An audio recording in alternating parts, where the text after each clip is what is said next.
Hello বন্ধুরা, সবাই কেমন আছেন? আশা করি সবাই ভালো আছেন। আমিও ভালো আছি। আমি আজকে নিয়ে এসেছি লইট্টা মাছের রেসিপি। তো এখানে আমি 1 কিলো লইট্টা মাছ কেটে ধুয়ে পরিষ্কার করে রাখলাম। এখানে আমি ধনিয়া পাতা কুচি রাখলাম, তারপর কাঁচা মরিচ পেঁয়াজ কেটে রাখলাম। এখানে আমি রাখলাম মশলাগুলো। অনেকে হয়তো খায় না লইট্টা মাছ, কিন্তু আমার খুব পছন্দের, মানে আমাদের চিটাগাংয়ের মানুষের খুবই পছন্দের। তো এখানে আমি একটা পাতিলে কাঁচা মরিচ পেঁয়াজ নিলাম। এরপর নিলাম হলো নুন বা লবণ, যে যাই বলেন। এরপর আমি এখানে নেব পরিমাণ মতো হলুদ। আমি এখানে 1 কিলো লইট্টা মাছের জন্য 1.5 চামচ হলুদ নিলাম। এরপর আমি এখানে নিলাম মরিচের গুঁড়ো। মরিচের গুঁড়োটা যে যেরকম ঝাল খান সেরকম দিবেন। আমি একটু ঝাল বেশিই খাই, তাই আমি একটু মরিচের গুঁড়োটা বাড়িয়ে নিলাম। এরপর এখানে আমি নিব মশলা গুঁড়ো। এরপর নিব জিরার গুঁড়ো।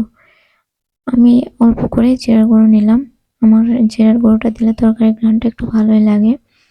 তারপর এখানে আমি এখন নিয়ে নিব সয়াবিন তেল। তো সয়াবিন তেল নেওয়া হলো, আমার নিয়ে নিলাম। তারপর এই সবগুলো এখন আমি একসাথে মাখাবো। ভালো করে মাখাতে হবে যেন পেঁয়াজটা একদমই নরম হয়ে যায়। তো আমি যখন ঢাকায় ছিলাম, অনেকের মানে লইট্টা মাছ আমি যখন একবার নিয়েছিলাম, তখন অনেকে আমাকে করছিল যে এই মাছ কিভাবে খাই। তো ভাবলাম আমি একবার এই মাছের রেসিপিটা নিয়েই আসি। আমার এইগুলো মাখানো হয়ে গেলে এরপর আমি এখানে দিয়ে দিলাম মাছগুলো। তো মাছগুলো দেওয়ার পর আমি মাছগুলো ভালো করে মাখিয়ে নিলাম। তো মাখিয়ে নেওয়ার পর এখানে আমি কিন্তু কোনো পানি ইউজ করব না, সম্পূর্ণ মশলা দিয়ে মাছটা মাখাবো ভালো করে। মাখানোর পরে আমি জাস্ট হাতটা ধুয়েই মানে মশলার পানিগুলো দিব। আমার হাতে যে মশলাগুলো লেগে আছে সেগুলো আমি ধুয়ে পানিটা দিব হালকা পরিমাণ, যাতে মাছগুলো একদম বসা বসা হয় একটু। তো এইগুলো দিয়ে আমি এখন এটা পাতিলটা চুলায় বসিয়ে দেব। তো দেওয়ার পরে আমি এখন একটা ঢাকনা দিয়ে ঢেকে দেব।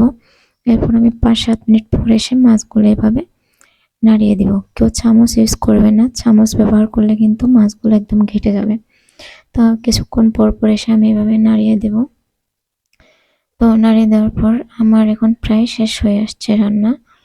তো আমি এখন এখানে আমার কুচি করা ধনিয়া পাতাগুলো দিয়ে দিব। তো আমার রান্না প্রায় শেষ।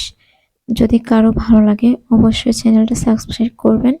কেউ দয়া করে বাজে কমেন্ট করবেন না। এগুলো আমার ফার্স্ট ভিডিও, তাই অনেক ভ্রান্তি হতেই পারে।